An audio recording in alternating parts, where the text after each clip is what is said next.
Bismillahirrahmanirrahim. Assalamualaikum warahmatullahi wabarakatuh.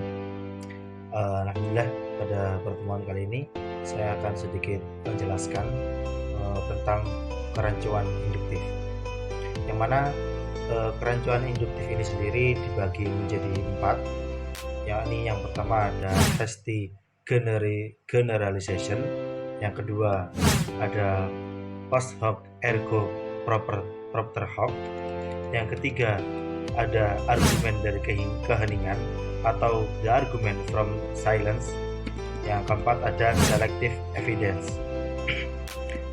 Baik, yang pertama saya akan menjelaskan tentang hasty generalization, yakni kerancuan yang terjadi karena generalisasi yang terburu-buru, jadi yang tergesa-gesa seperti itu, terlalu tergesa-gesa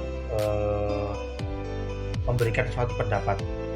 Seperti halnya contohnya adalah Presiden Indonesia adalah orang-orang Islam.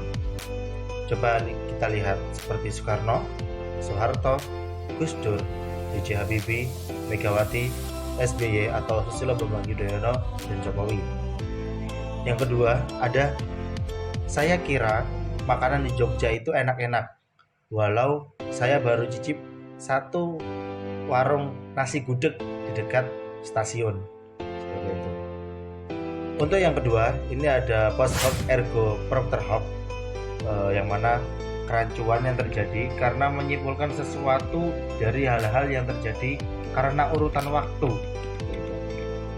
Seperti misal contoh yang pertama adalah Presiden Indonesia Joko Widodo datang ke NTB atau Nusa Tenggara Barat. Besoknya terjadi gempa di Lombok. Jadi maksudnya kesimpulannya adalah Presiden Jokowi atau Presiden Indonesia ini adalah penyebab dari gempa tersebut terjadi. Yang kedua, seorang anak bertengkar dengan ibunya dan esoknya si anak ini tertabrak motor. Kata ibunya, nah kan itulah hukuman bagi anak yang durhaka. Seperti itu. Untuk yang ketiga, ini ada argumen dari keheningan atau the argument from silence, yakni kerancuan yang terjadi karena menyimpulkan sesuatu hal dari diamnya seseorang atau tidak adanya penjelasan apapun dari suatu kejadian. Artinya, kerancuan ini terjadi karena menarik kesimpulan dari premis-premis yang tidak ada.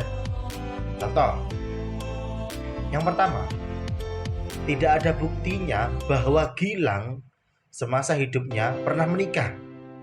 Itu artinya dia memang tidak menikah. Seperti itu. Yang kedua, Cristiano Ronaldo semasa hidupnya tidak pernah melayangkan kritik apapun tentang Islam. Apakah itu berarti dia adalah seorang muslim? Seperti itu.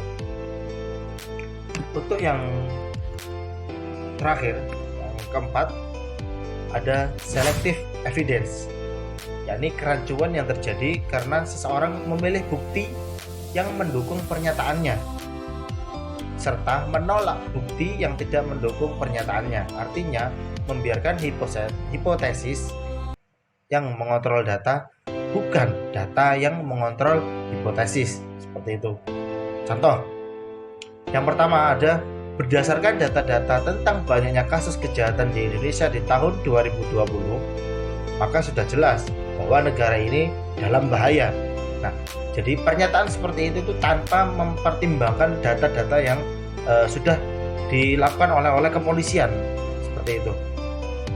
Jadi seperti halnya tuh polisi tidak punya keberhasilan atas sesuatunya dalam memberantas atau menindak kejahatan yang ada di negara ini.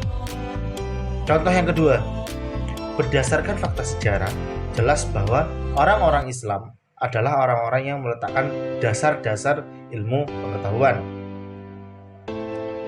Jadi maksudnya adalah dengan mengutip sumber literatur yang hanya memuat tentang para pemikir Islam, tanpa memuat pemikir-pemikir atau literatur dari yang mungkin non-Islam. Seperti itu.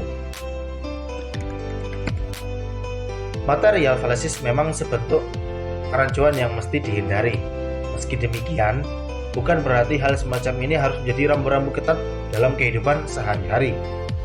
Faktanya, banyak sekali ungkapan, percakapan, tulisan di media massa, ucapan politisi, sampai humor dari seorang stand-up komedian yang mengandalkan suatu kerancuan. Maka dari itu, material fallacies juga harus ditakar konteksnya. Jangan sampai menghambat pergaulan sehari-hari dan juga upaya dalam kita menikmati hidup ini. Jadi sangat perlu sekali dalam memahami kerancuan induktif ini dari 4 poin dasar tadi, yang mana sudah dijelaskan penjelasannya dari kerancuan-kerancuan yang ada. Mungkin hanya itu yang bisa saya berikan, sedikit penjelasan tentang kerancuan induktif. Semoga bermanfaat. Wabillahi taufik wal hidayah. Wassalamualaikum warahmatullahi wabarakatuh.